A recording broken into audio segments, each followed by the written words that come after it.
What's up, guys? Welcome back to the channel. What if I were to tell you that most of the gesture drawings you see on YouTube are kind of generic and overly academic at times? A lot of the art YouTubers are showing you stuff that they are comfortable with, and it's not really a good thing to get in a comfort zone when you're an artist. You want to be comfortable being vulnerable. An artist, Jerry Saltz says, has to be radically vulnerable, meaning you can't be worried about being right. You can't be worried, you can't be saying this is the one way to do it. When there are so many great examples in art history. For example, there's great artists like Rembrandt who drew a lot of gestural sketches for his paintings and his notebooks. And if you look at artists throughout history, especially the Renaissance artists up to the 20th century, mid 20th century, they kept a lot of sketchbooks. One of the best ways you could actually teach yourself about gesture drawing then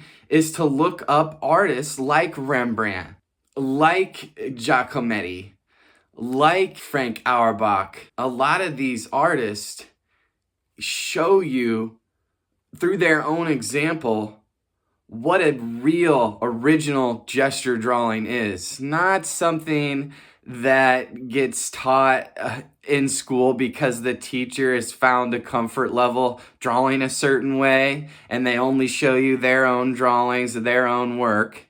And usually oftentimes, and I hate to say this, they have a limited scope of examples. So they tell you this is how to do it. And I don't mean to be picky, and this could offend some of my viewers if you're a little bit younger or in the younger generation.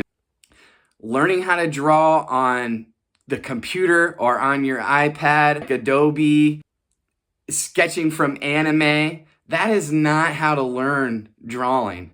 That is putting yourself in a pigeonhole and only allowing yourself to draw in a way that doesn't allow you to learn from what came before you. Instead, you want to draw your favorites like Batman and Spider-Man or Studio Ghibli. And again, that kind of stuff isn't going to get you into a grad program. It's not going to get you ready. It's not going to put you at the top. When they're going through hundreds and hundreds of applicants every year, you are not going to stand out at all. In fact, you're going to be put to the bottom of the pile unless you are intentionally applying for an illustration program or graphic design or something like that, which is tailored to comic book, to children's novels and things like that, graphic novels. But I'm talking about in a fine art context. If you want to get into a good art program or a fine art program, you've got to do away with your childhood favorites. You have got to come from a place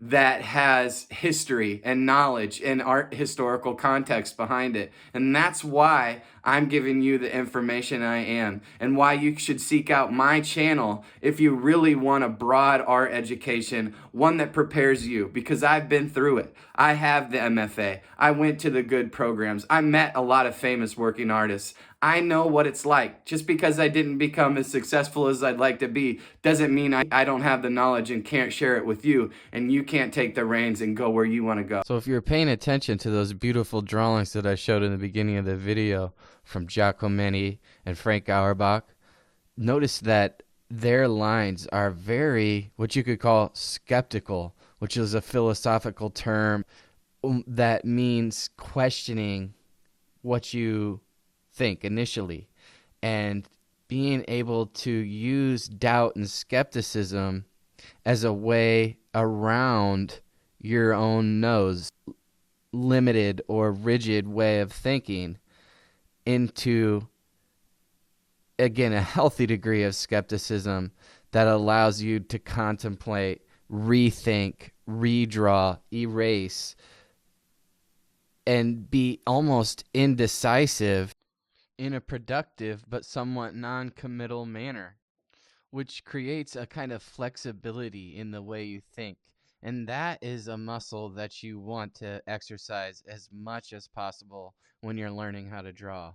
So this way of prioritizing, trying to get the best look at something and really give yourself a powerful sense of the form emerging on the page in front of you as you feel you understand it more deeply by literally staring at it for a long, concentrated period of time.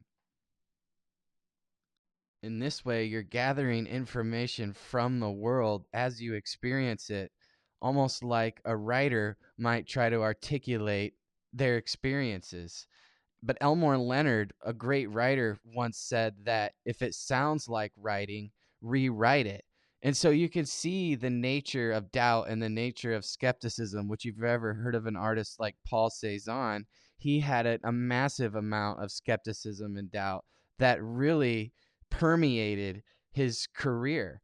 And that's why some of these earlier drawings I was showing you are gestural in the sense that they're non-committal and indecisive, like Giacometti and Frank Auerbach, who incorporate as much emotion and mood, which comes from their experience, as they do trying to render something. So you're not trying to render it perfectly and perfectly accurately, but you're trying to render what the essence of that thing or that person is, or their portrait, um, and kind of extract meaning out of this opportunity to try to get at the truth about something. And oftentimes that's not just what things look like cosmetically, but there's an internal kind of truth. Just like we all have this internal life, you try to extract that, especially when drawing from the figure. And that's why something like Giacometti or Frank Auerbach, which to a viewer with no art experience might think, well, that's scribbles, my child could do that. But another with art experience could actually be moved by something like that because of how much thought and indecision went into this process, this intimate process of looking and experiencing, which I think is really what a gesture wants to be about. It's pursuit of familiarizing the strange or the uncanny, which all new experiences have a tinge of. So if you want to do a gesture drawing of something, a figure, a portrait, you want to try to get at what the pose or the expression is doing and communicating rather than what it looks like too descriptively or detailed.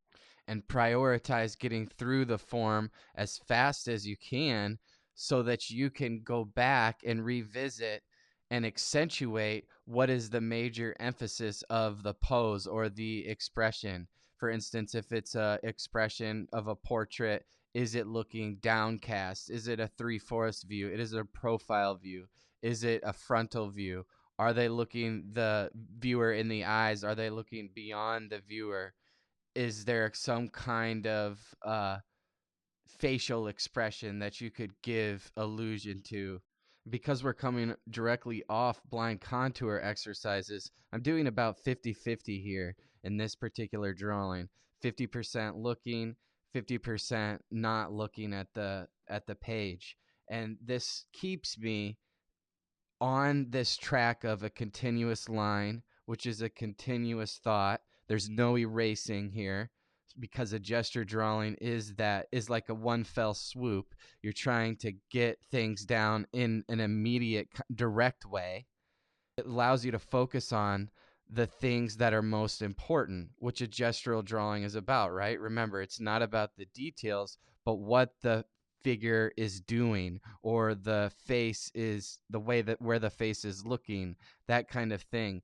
Getting proportions, getting scale, getting from head to toe in 10 seconds. All of this is much more important because if you slow down, then you're using the wrist and you're drawing again an intimate, descriptive, detailed kind of manner. But gestural drawing often involves standing up and using the arm, the shoulder, the elbow, and your physical strength, a sense of physicality rather than a controlled, calibrated, detailed kind of movement with the pencil. And you also are choking back on the pencil like you would choke back on a bat, so that the pencil can become more fluid and move around, and it doesn't force itself to being too rigid and controlling, like if you were holding it up towards the tip and gripping it in a way that evokes detail. And because it's much more about expression than it is too much descriptive specificity, because description involves slowing down and describing, while evoking a sense of expressive mark making involves changing line quality, like thick to thin, soft touch to a hard press, a swooping, faster paced line, changing speed, slowing down a little bit, dragging line, side of the tool, the tip of the tool. All of that is the language of gesture and the language of expression in terms of mark making. So in this drawing here, there is not nearly as much blind contour going on, maybe 5 to 10%, when I am really prioritizing getting what's most important about the figure in this quick drawing. What is most important about the expression? What is most important about the angle, without doing too much drawing? There's no tone, right? In expressive drawing, there's not a lot, or in gestural drawing, there isn't any shading. That's one of the things, okay? That's important premise of gestural drawing. No shading, and always line. Line can look like shading when it's contour and cross contour, especially when lines are closer together and they overlap.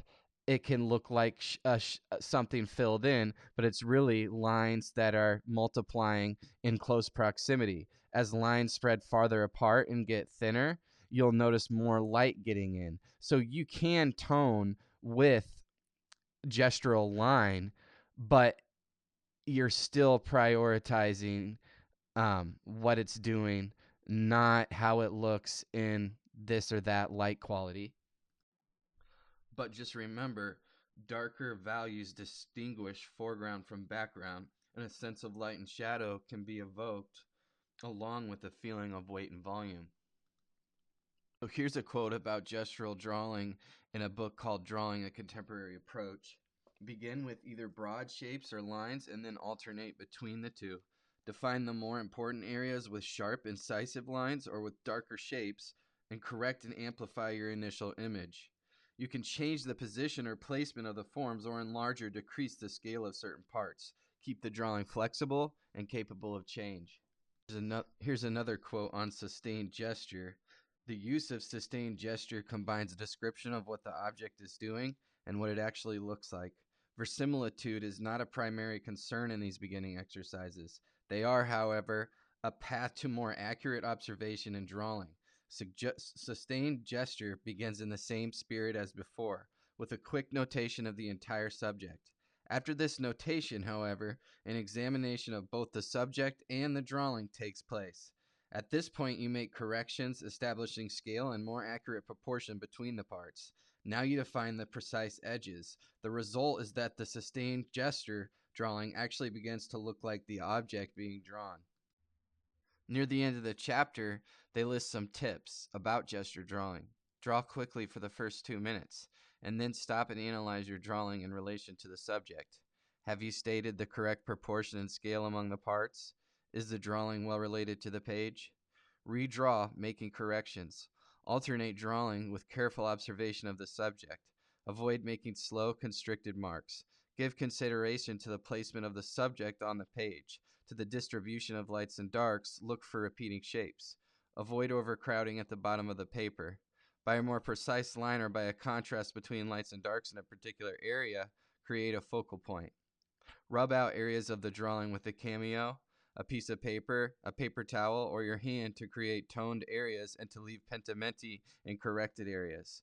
So stand back from your drawing and assess it from time to time. A drawing changes with viewing distance, and it will tell you what it needs when you look at it from a few feet away.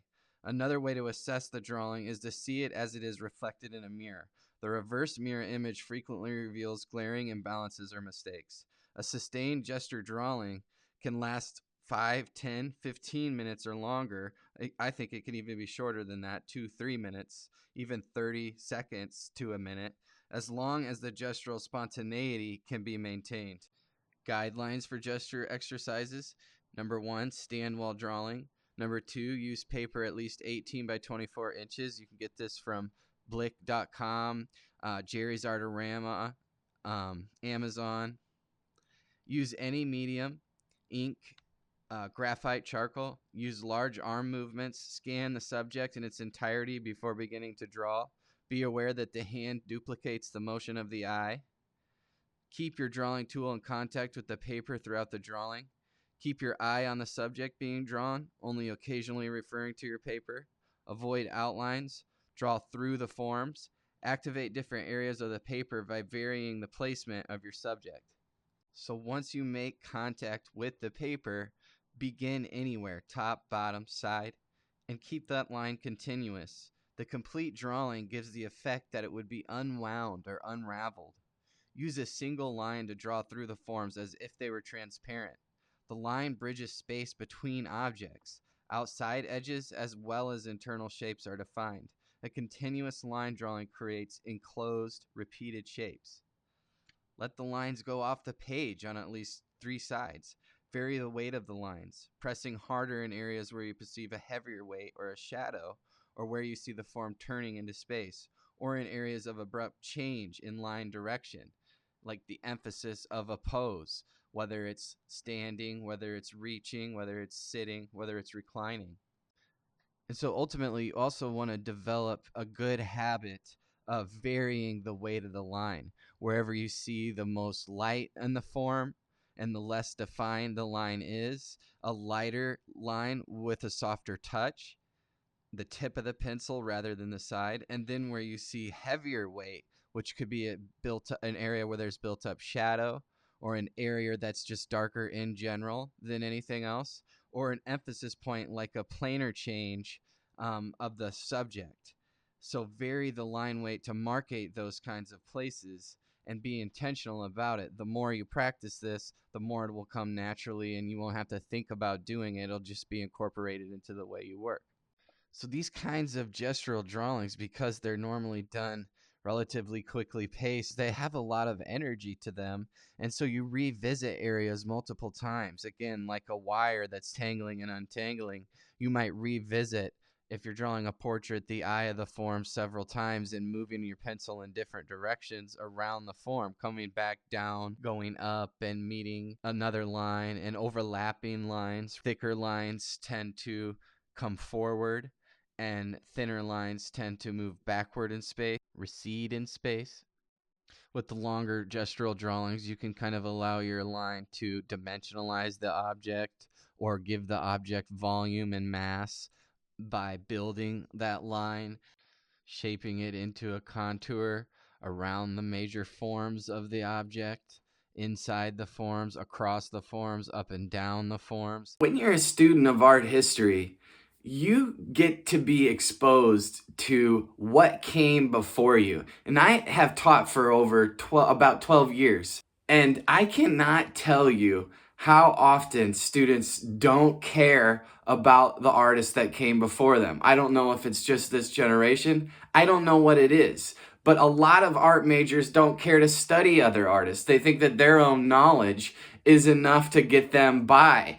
And they don't starve for something outside of themselves. I mean, one of the reasons people read is because you need knowledge, and the brain craves knowledge from outside of yourself, a knowledge that can be given. It's what's healthy for the brain. It develops your ability to think critically. It develops what's called your taste. You can't have a taste. Think of your dad's records. If you don't sort through all of the stuff that you feel are rejects and you sort it down to a pile of things that you like, that's what's called acquiring taste, but you can't do it without knowing what came before you. Again, that is one of my arguments to why you should, if you take art seriously and you want to be an artist, then you need to study other artists. Artists like Rembrandt, artists like Titian, artists like Veronese. Well, if you got this far, I really appreciate you for sticking around and listening. If you think you got something of value, please like, share, and subscribe. I would totally appreciate it.